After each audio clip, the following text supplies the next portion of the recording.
Grandstand cameras ventured to Frankston for round 7 of the VFL. David Rhys-Jones, it was a day where we thought the Northern Bullants would win comfortably against Frankston, but they had a real fight on their hands before they took the 4 points. Yeah, look, when you're talking about the third team against the bottom team who haven't won a game, you think it'll be a bit of a whitewash, but full credit to Frankston. They come out and played superior football in the clinches, and they were terrific today, and they deserved.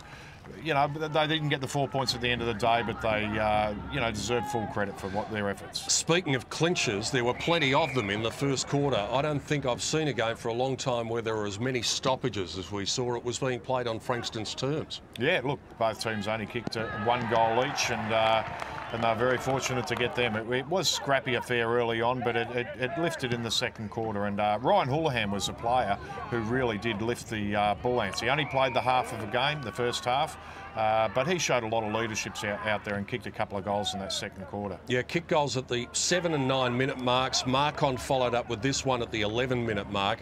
And then a couple of really important goals at the end of the term by Henderson and Hampson.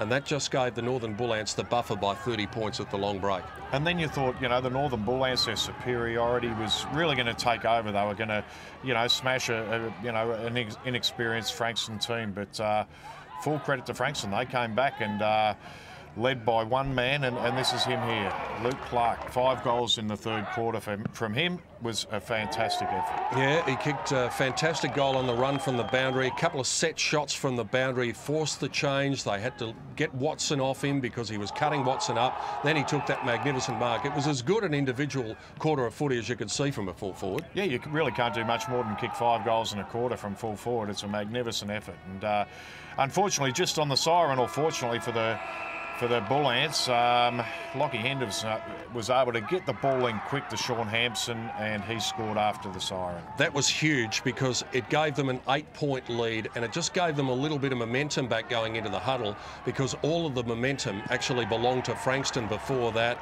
Uzarovic got a goal in the last quarter. Douglas got a goal in the last quarter for Frankston, but they just ran out of time. They ran out of legs a little bit, and the class of the Northern Bullants just came to the fore.